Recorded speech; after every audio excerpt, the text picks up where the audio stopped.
En el nombre del Padre, del Hijo y del Espíritu Santo. Amén. Ave María Purísima, sin pecado original concebida.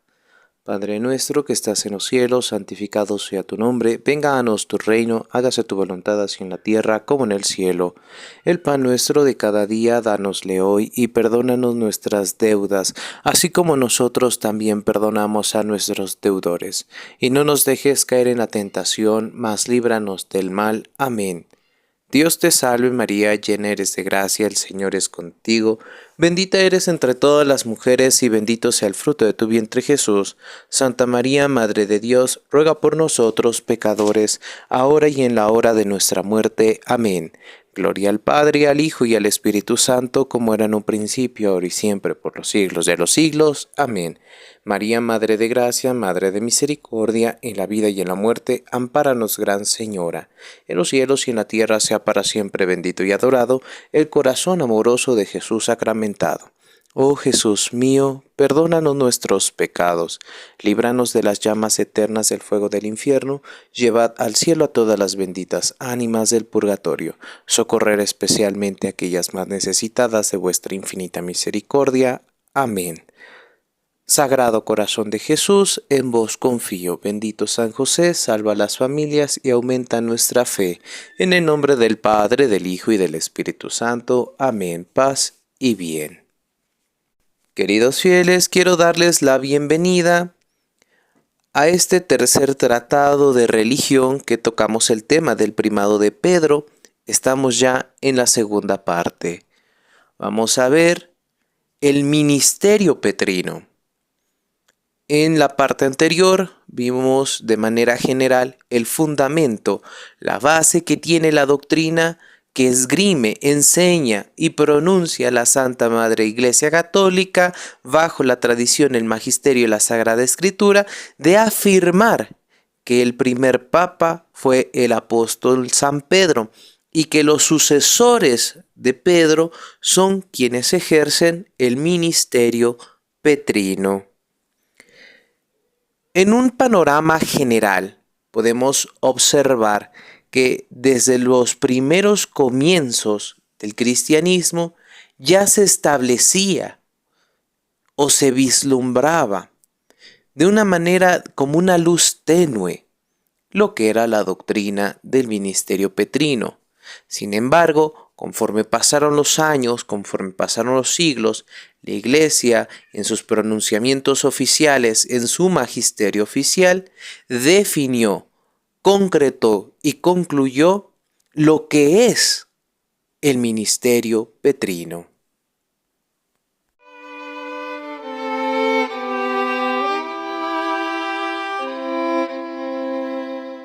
En el primer tratado que abrimos o dimos apertura precisamente a esta serie de videos, esta serie de videoconferencias, vimos un panorama general, tanto del Antiguo como del Nuevo Testamento, de lo que es la religión, para comprender precisamente todo lo que debemos de saber. Y sobre esto, es importante comprender que todo lo que está en el Antiguo Testamento, todo, fue la imagen o la luz imperfecta que vislumbraba lo que iba a venir a ser Jesucristo. O sea, son las prefiguras imperfectas que Cristo nuestro Señor venía a perfeccionar. Repito, todo lo sucedido en el Antiguo Testamento, lo dicho, lo hecho, lo recopilado, es imperfecto. Sin embargo, vislumbran una luz tenue de la perfección que iba a venir a ser Jesucristo nuestro Señor, la Iglesia Católica. Entonces, también sobre este mismo tema, sobre el tema petrino, ¿qué dice el Antiguo Testamento? ¿Qué dice el Nuevo Testamento? ¿Qué enseña con respecto al ministerio petrino? Número uno, la imagen de Abraham. Abraham o Abraham, no se llamaba Abraham, porque hay una H y los hebreos aspiran la H. Entonces Abraham De hecho, si nosotros nos vamos a Estados Unidos, no se dice Abraham, se dice Abraham. No se dice Abraham, se dice Abraham. O sea, Abraham. La H se aspira, sin embargo, en el español, pues la H no se pronuncia. Abraham, antes de llamarse Abraham, se llamaba Abram. Y Dios le cambia el nombre con un significado. Veamos qué dice Génesis capítulo 17, versículo 5. Ni de hoy más será tu nombre Abraham, sino que serás llamado Abraham, porque te tengo destinado por padre de muchas naciones. Les voy a dar una clave sencilla. En el hebreo, la palabra Abraham, simplemente la palabra Abraham o el nombre Abraham, significa Padre excelso. Porque es de Abba, que significa Padre, y Ram, que significa excelso. Abraham significa Padre excelso. Sin embargo, Abraham, que es la contracción de Abba, Ram, y Hamón, o Amón, significa padre de una muchedumbre excelsa. Muchos lo traducen como el padre de la fe. Porque Dios le dice, tu descendencia será como las arenas del mar, las estrellas del firmamento. Esto que hace Dios en el Antiguo Testamento, Jesucristo nuestro Señor, Dios mismo, San Juan 1:1, lo replica con Simón Pedro. En San Juan capítulo 1, versículo 42, leemos, en el contexto vemos cuando su hermano Andrés le encuentra y le dice, hemos encontrado al Mesías. Y le llevaron ante el Mesías y vemos cómo dice el versículo 42. Y le llevó a Jesús y Jesús fijó los ojos en él y dijo, tú eres Simón, hijo de Joná o de Juan. Tú serás llamado Cefas o Kepa, que quiere decir Pedro, piedra, peña o roca. En el Antiguo Testamento, el padre de la fe era Abraham. En el Nuevo Testamento, el padre de la fe, el padre del nuevo pueblo de Dios es Cefas, es Pedro. Uno de los argumentos que nos vienen las sectas protestantes para desprestigiar a la Iglesia Católica es precisamente esto, que la palabra Pedro significa piedrecita, porque en latín, ya que ellos no traducen del griego al español, ellos traducen de la Biblia Vulgata Latina. ¿Por qué digo esto? La mayoría de las Biblias protestantes son traducciones de la Biblia Vulgata Latina de San Jerónimo, porque ni siquiera tenían los escritos originales. La Reina Valera, Casidoro de Reina, por algo la prohibió la Iglesia, la Biblia del Oso, tenía muchos errores de traducción. ¿Por qué? Porque no se tradujo de griego al español. Casidoro de Reina hizo trampa, mintió. Él tradujo de latín al español. Es como la Biblia Torres Amat, que es traducida de latín al español. Sin embargo, el ilustrísimo don Félix Torres Amat conservó la pureza del catolicismo en la traducción latina-español o latín-castellano.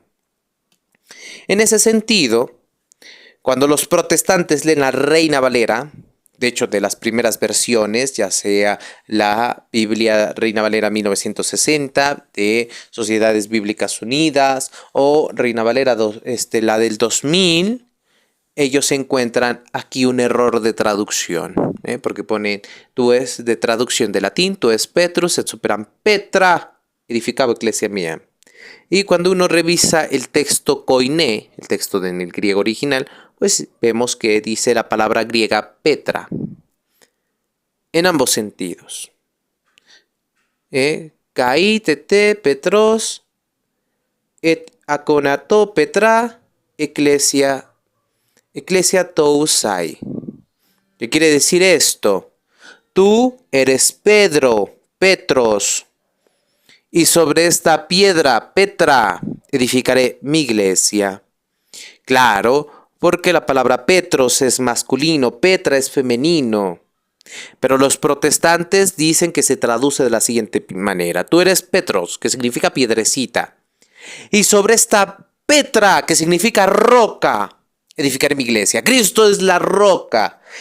Pedro es la piedrecita, la piedra de tropiezo. Momento, no. Aquí Jesús no está diciendo tú eres Pedro, movió el dedo y sobre esta piedra. Es algo ilógico, no tiene coherencia. ¿Cómo podemos interpretarlo? Es sencillo.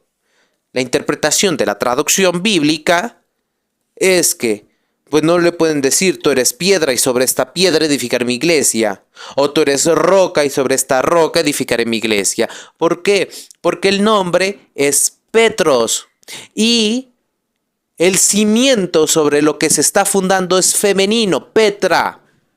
Sin embargo, aquí viene un problema de los protestantes que no saben y si lo saben, lo ignoran.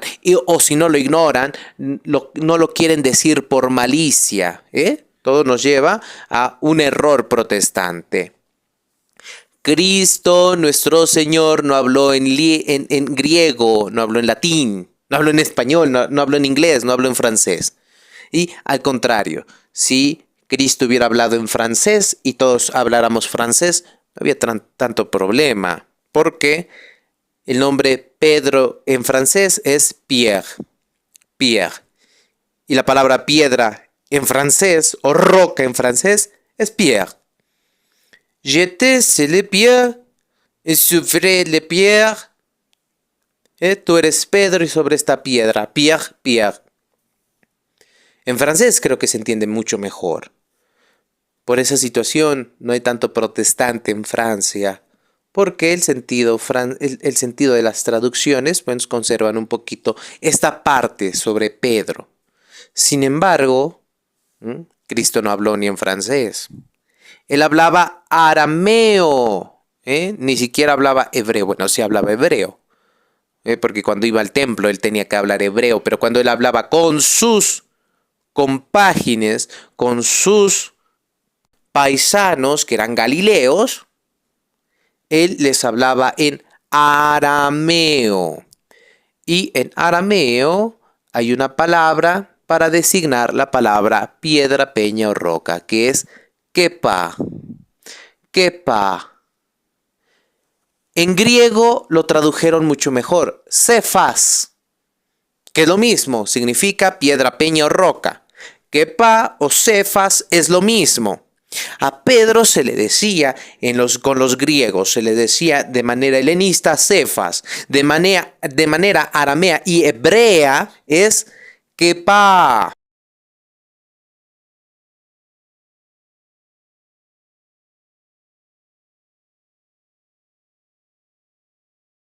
Kepa, que significa piedra, peña o roca.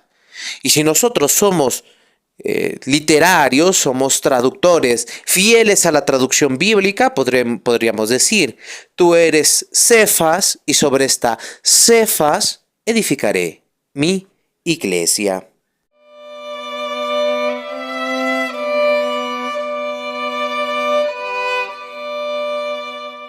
Entonces Cristo cambia el nombre a Pedro. En el Antiguo Testamento Dios le cambia el nombre a Abraham y se llamó Abraham, que significa padre de una multitud excelsa, padre de la fe.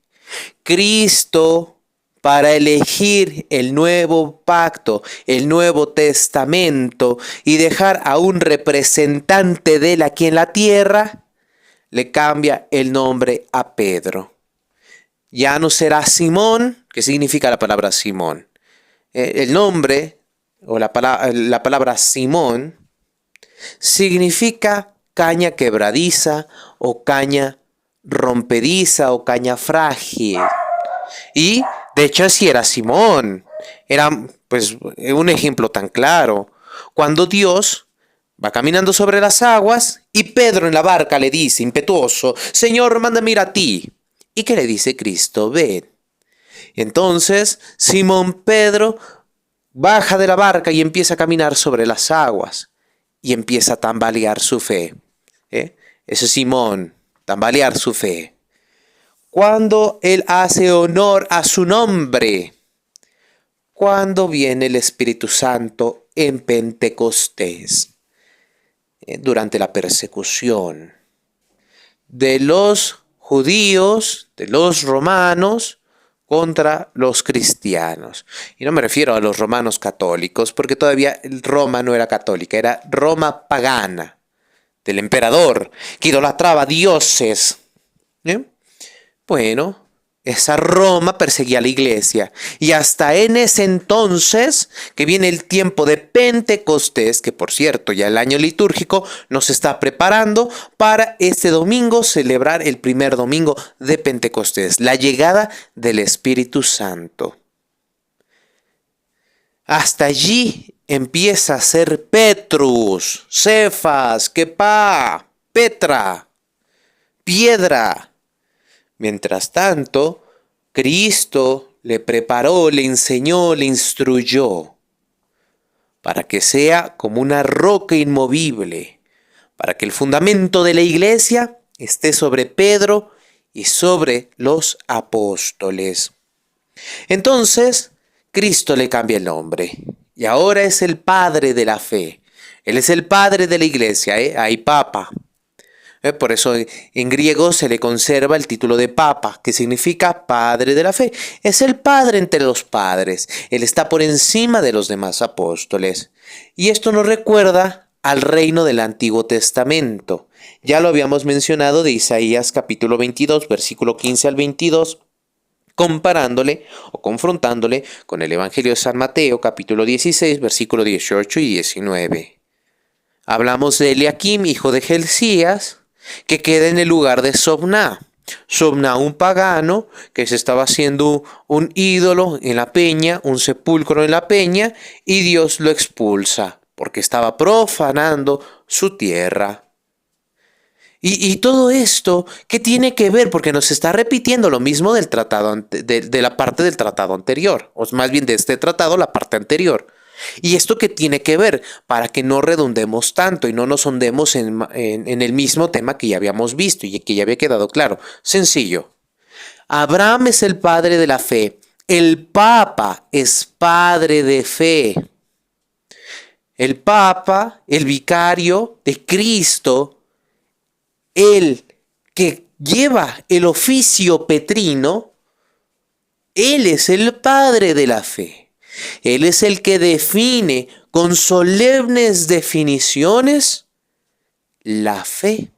Lo que el Papa dictamina en materia de doctrina, en materia dogmática, sus pronunciamientos que se llaman ex cátedra, son magisterio vivo, esto es, doctrina inspirada, asistida por el Espíritu Santo. Eso mismo lo vemos en San Mateo, capítulo 16, versículo 15 y versículo 17, donde Pedro, inspirado por el Espíritu Santo, le responde a Cristo: tú eres el Cristo, el Mesías, el Hijo de Dios vivo. Y Jesús le reconoce que eso que está diciendo Pedro no es de humanos, sino que es asistido por el Espíritu Santo. Por eso todo lo que pronuncia el Papa bajo ex cátedra es asistido por el Espíritu Santo. Los pronunciamientos, enseñanzas y doctrinas que enseña el Papa no pueden ir en contra de Cristo ni en contra de la doctrina. Porque si esto pasase, si esto fuere así, entonces el Papa dejaría de ser Papa. Y eso lo veremos en la parte 3. Un papa no puede caer en herejía, un papa no puede contradecir la doctrina que anteriores papas y que la misma iglesia ha definido. No puede ir a contracorriente de la iglesia, no puede ir contra el status quo, porque como padre de la fe tiene que proteger. Ahora viene la otra parte. Las llaves del reino de los cielos. Todo cuanto atares en la tierra será atado en los cielos, Todo cuanto desatares en la tierra será desatado en los cielos. En el Antiguo Testamento, en el antiguo pueblo, había un reino. El rey era David, Salomón. Y ellos, los reyes, tenían una mano derecha. ¿Quién era la mano derecha? El amo de llaves, también conocido como mozo. El mozo era el que llevaba las llaves del reino. Y cuando el rey se iba a expediciones, el mozo, el amo de llaves, la mano derecha del rey, quedaba en su representación, como su vicario.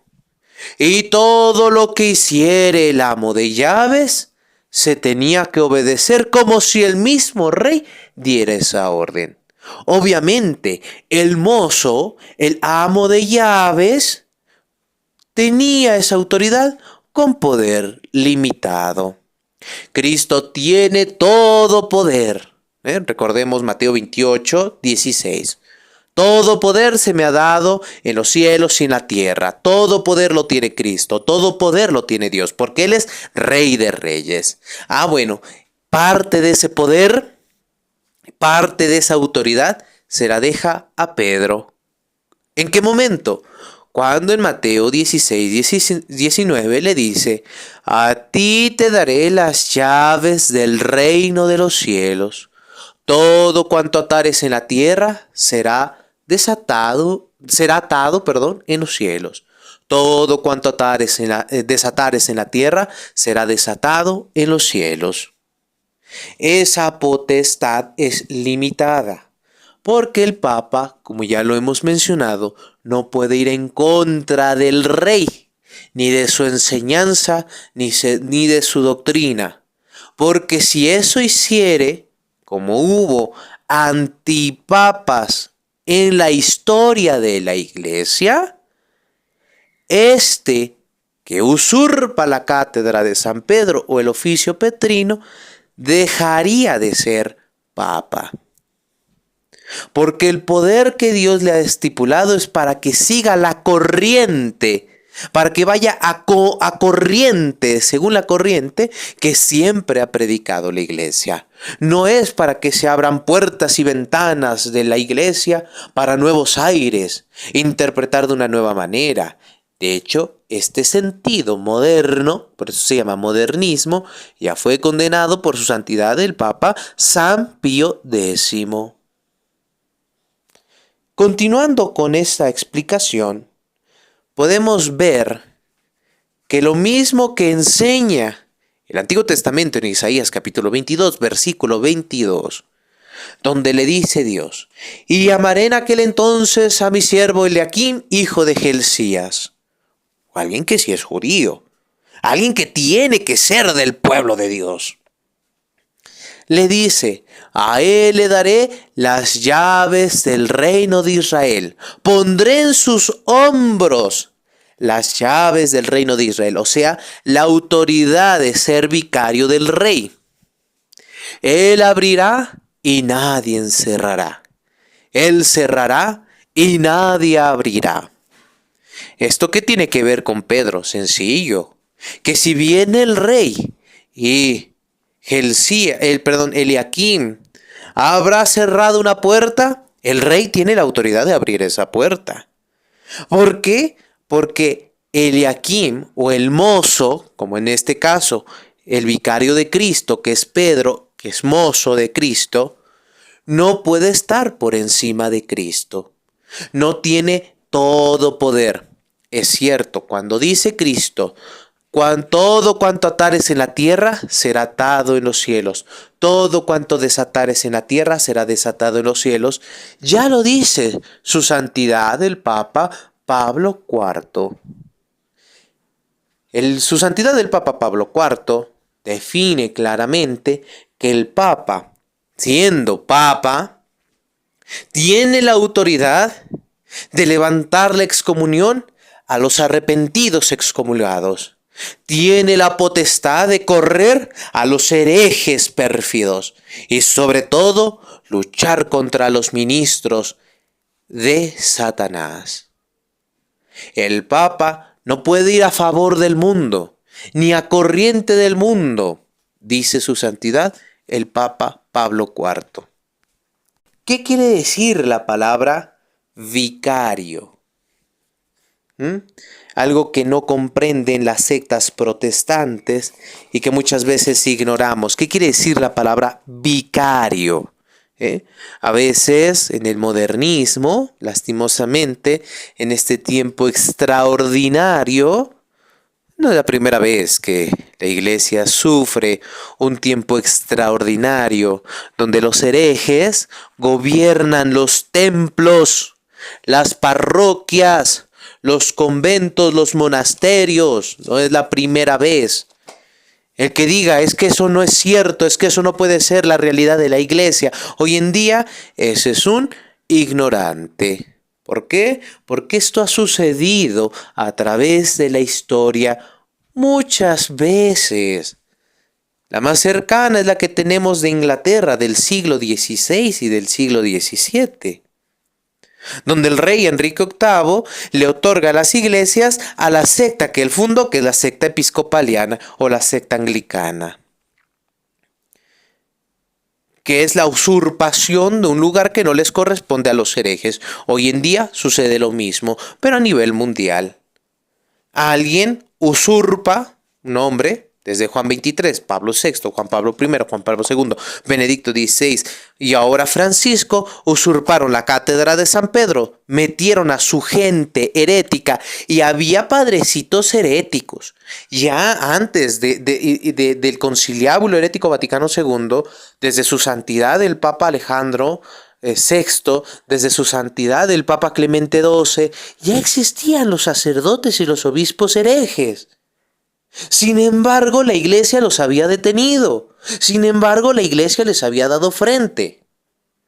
Sin embargo, estos tuvieron que esperarse, como dice el plan maestro de los masones, para elevar a un hereje a la cátedra, y que de esta manera los templos que celebran la misa una cum, eso lo vamos a ver en el próximo tratado de religión, que son las misas una cum, porque la sede queda vacante, quedan usurpadas y quedan profanadas por un servicio herético. Pero regresando al tema, ¿qué quiere decir la palabra vicario? La palabra vicario significa suplente, el que suple, el que queda en el lugar de. Esto quiere decir que tiene las veces poder y facultades de otra persona o la sustituye. Repito, vicario significa suplente, esto es, que tiene las veces, poder y facultades de otra persona o simplemente la sustituye.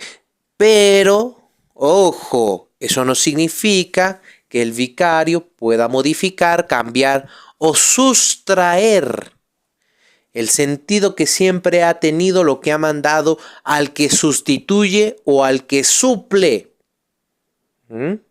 Simplemente tiene que ir acorde en las parroquias, repito, en este tiempo extraordinario de apostasía casi general, cumpliéndose de esta manera. 2 Tesalonicenses capítulo 2, versículo 1 y versículo 2. Esta apostasía casi general vemos en las parroquias que está el párroco y que tiene el vicario. El vicario tiene que obedecer lo que el párroco le mande. Y en algunas circunstancias, el vicario puede hacer de cuantas veces sea necesario del párroco. Ejemplo, para casar. Ejemplo, para bautizar. Ejemplo, para administrar algún sacramento. Porque el vicario sustituye, a diferencia de un padre, de un sacerdote coadjutor, que no es lo mismo vicario a coadjutor.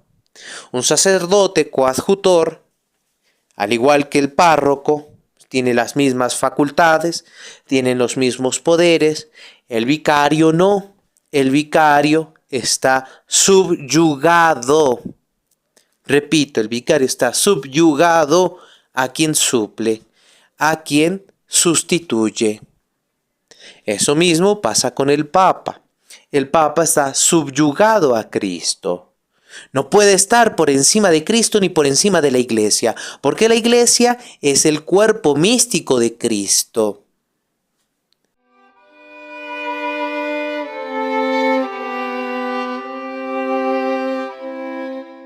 Debemos recordar que la Iglesia ya ha definido el ministerio petrino en un dogma. El dogma de la infalibilidad papal.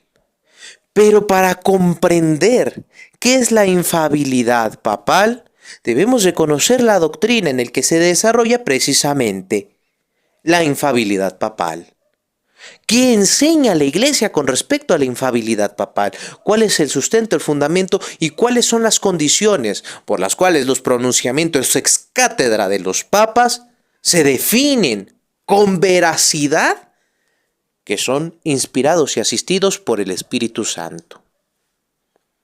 Antes que nada, el Sacro Concilio Ecuménico Vaticano, llevado a cabo en 1869, en 1870 no se concluyó. Lastimosamente, el Sacro Concilio Vaticano no se concluyó.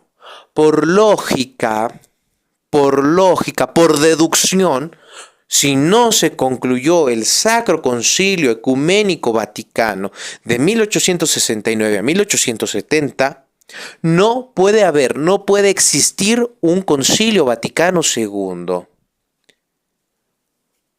Canónicamente, expresa la Santa Madre Iglesia Católica que todos los concilios convocados por un legítimo papa o varios, dependiendo la situación en la que se encuentre la Iglesia, este tiene que ser concluido.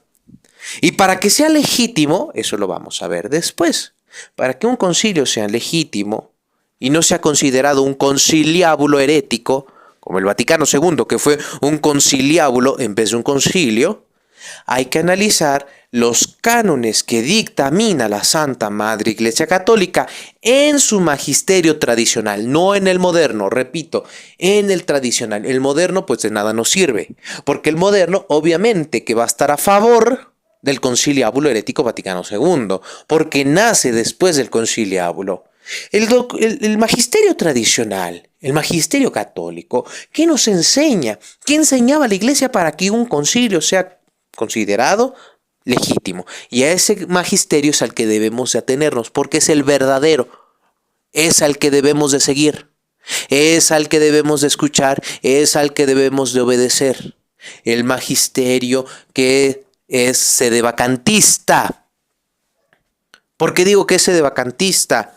No porque el sedevacantismo sea una tesis que trate de cuestionar el status quo. Esto es lo que vamos a ver en la parte tercera. Sino que simplemente tiene que defender la postura verdadera. Muy bien.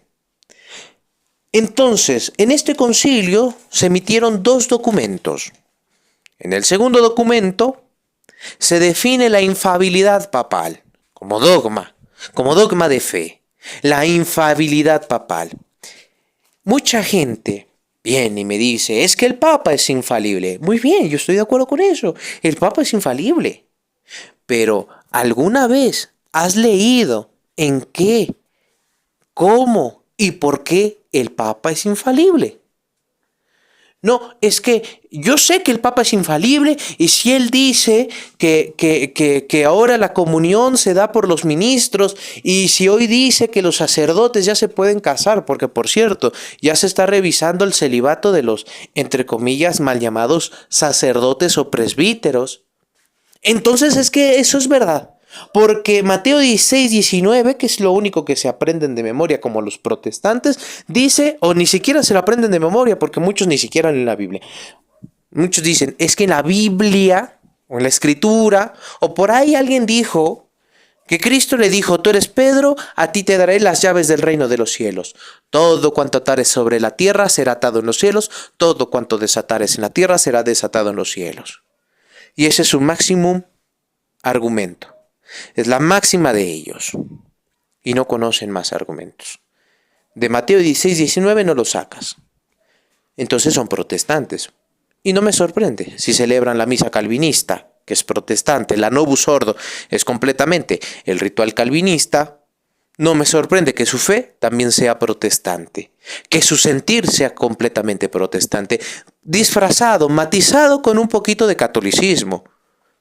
O podríamos decir de un protestantismo primitivo, porque todavía muchos de los protestantes primitivos, algunos conservaban algunas imágenes de la Virgen y las sacaban algunas en procesión. Se extinguió ese protestantismo y nace el otro protestantismo que toma la doctrina de la secta de los iconoclastas, y hoy en día pues hay un revoltijo de todas las herejías, entre iconoclastas, entre arrianismo, maniqueísmo, calvinismo. Pero específicamente esta nueva secta, que es la Vaticano II, que es modernista, es un protestantismo matizado con catolicismo. Porque tienen muchos piadosamente devoción a las benditas ánimas del purgatorio, cosa que no tienen los protestantes. Tienen muchos devoción a la Santísima Virgen, algunos protestantes sí, como los anglicanos. Tienen algunos devoción a los ángeles, como algunos protestantes. Tienen imágenes, como algunos protestantes. Sin embargo, su fe, su pensamiento, su espiritualidad es completamente protestante. Nada católica. Nada, ni una pizca. No son católicos. No puedo decir que sean católicos. Alejados completamente de lo que es el catolicismo. Porque si ellos fueran católicos, simplemente serían sedevacantistas. ¿Y por qué lo dice? O sea, nada más porque usted lo dice, no, porque eso sería la falacia de la falsa autoridad. Nada más porque yo lo digo, es porque así tiene que ser. No. Vamos a los hechos. El ministerio petrino lo define el Sacro Concilio Ecuménico Vaticano de 1869, de 1869 a 1870. Hay un documento que sustenta, nos da el por qué el Papa es infalible, dogma de la infalibilidad papal, que se llama Pastor Eternus. Repito, en 1870, casi en la última sesión que tuvo el Sacro Concilio Ecuménico Vaticano, se dictaminó un documento llamado Pastor Eternus. En el capítulo 4 nos dice, nos define en dos grandes puntos importantes, o sea, nos resume en pocas palabras el ministerio petrino. El Papa, capítulo 4, el Papa está obligado por encima de todos los demás a defender la verdadera fe. Así también, si han surgido cuestiones relativas a la fe, debe ser determinante en sus juicios. San Mateo 5:37. En este primer punto del capítulo 4, que toca precisamente Pastor Eternus, nos dice que el Papa está por encima de los demás y obligado, así como tiene un poder por encima de los demás, también tiene una gran responsabilidad. Y está obligado por encima de los demás a defender la verdadera fe. Lo que les hablaba con respecto a Abraham. Él es el padre de la fe, tiene que defender la fe. Pedro se convierte en el Papa de la iglesia, o sea, en el padre de la iglesia, es el padre de los padres, y como padres tiene que defender la fe, tiene que ser determinante cuando existan algunas cuestiones, dudas relativas con la fe, tiene que ser determinante en sus juicios. ¿Qué sucede? ¿Qué pasa cuando un papa no es determinante? Cuando un papa no defiende la verdadera fe, cuando un papa promueve herejías, cuando un papa calla delante de quienes postulan cosas contrarias a la fe. Eso lo vemos en la tercera etapa de de este tratado de religión, el sedevacantismo. ¿Qué pasa? ¿Qué pasa con ese papa? Pues sucede que deja de ser papa, ¿verdad? Pero vamos a ver en la tercera etapa el por qué. Ahorita estamos definiendo. Entonces el papa está obligado por encima de los demás a defender la verdadera fe, no a quedarse callado, no a hacer en sus juicios ser ambiguo, decir tantito una cosa y después parecer que contradice eso mismo que está diciendo. Eso es lo que quiere decir ser ambiguo. No puede ser, el papa no puede ser un legítimo, un verdadero papa, no puede ser ambiguo. Segundo punto, los papas no pueden revelar nueva doctrina, sino que con ayuda de la tradición o del depósito de la fe, se mantiene santa y expuesta fielmente. El papa o los papas, los legítimos verdaderos papas, no pueden revelar nueva doctrina. No pueden decir, esto que era contrario, ahora ya no. Esto que era herejía, ahora ya no. Esto que era apostasía, ahora ya no. Todos somos hijos de Dios.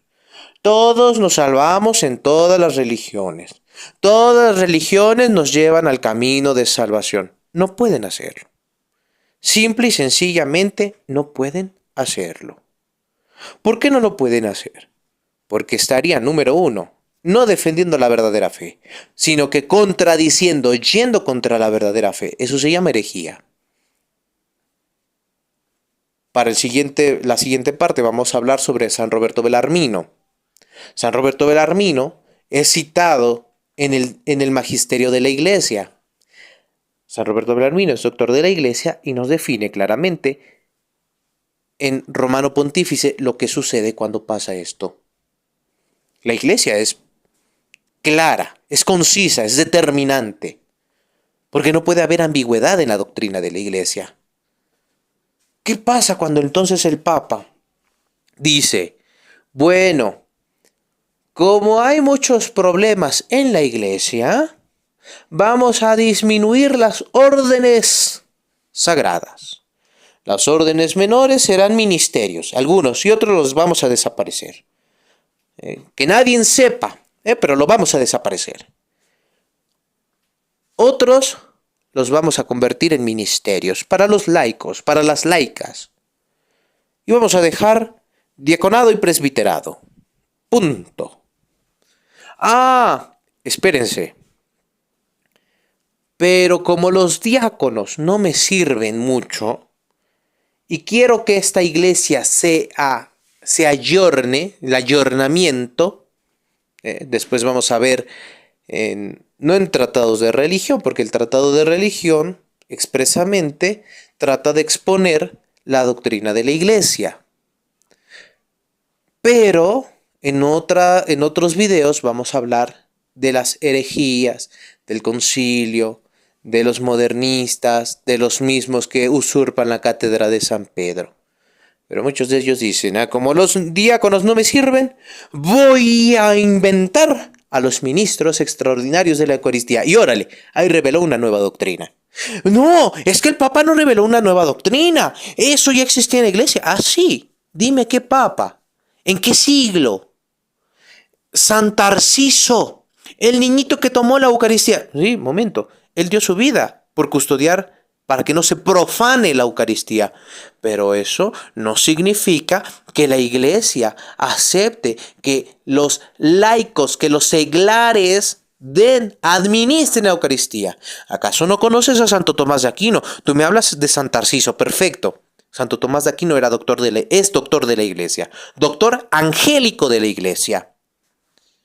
Y Santo Tomás de Aquino enseña en la Suma Teológica: nadie toque este sagrado sacramento, más que las manos del sacerdote consagrado, de los ministros, de los diáconos, de los obispos.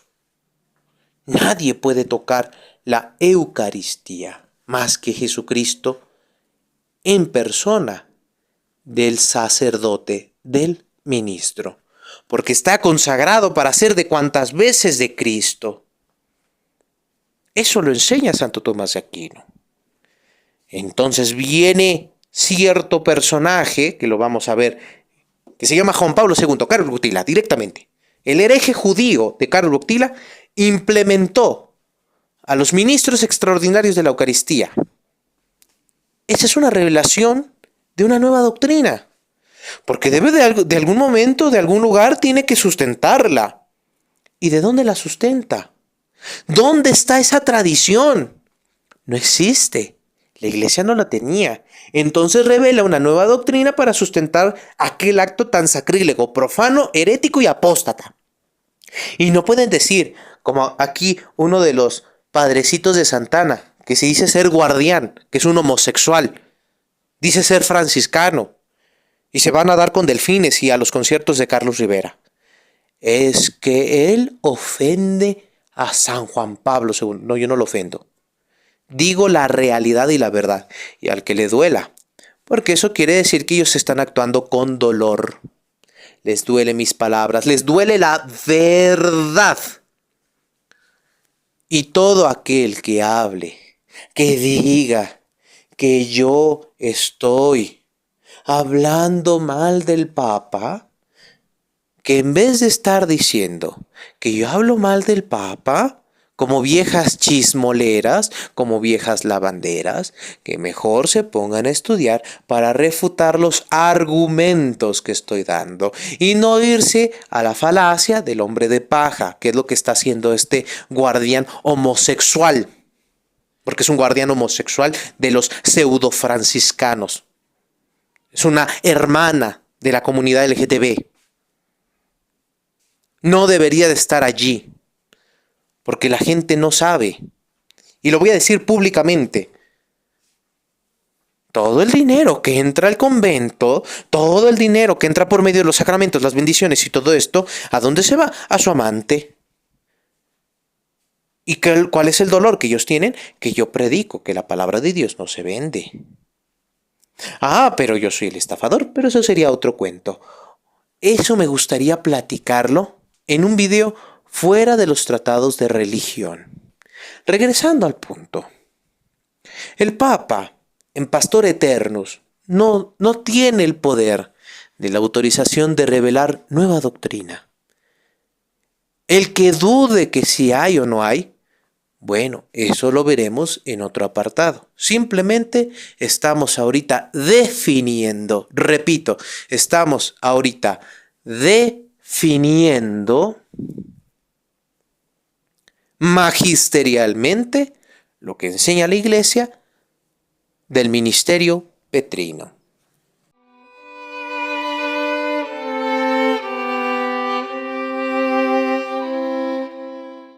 En conclusión, el oficio petrino es ser guardián de la fe, custodio del depósito de la fe. El ser papa o el llevar el oficio petrino, ocupar la sede petrina, es ser pastor inmaculado de la doctrina y de la Iglesia. El ser papa es custodio, padre, vicario, servidor de Cristo y de la Iglesia. El Papa, en su oficio, tiene poder sobre las ovejas, sobre los cardenales, sobre los obispos. Es indefectible la Iglesia y el Papa es infalible. Indefectible la Iglesia, y no hay que confundir la palabra una con otra. El Papa es infalible. Cuando se pronuncia ex cátedra, cuando enseña, cuando predica, cuando la hace de maestro, cuando la hace de doctor, cuando la hace de custodio, cuando la hace de médico. Sus palabras tienen que ir acorde al Evangelio. No pueden proferir algo en contra del Evangelio o que suenen a herejía o apostasía. No puede actuar contrario a la fe, ni con sentimientos para aires nuevos, ni para abrir las ventanas y las puertas de la Iglesia a los aires del mundo. Porque si hiciere eso, entonces va en contra de lo que define la Iglesia del ministerio y oficio petrino.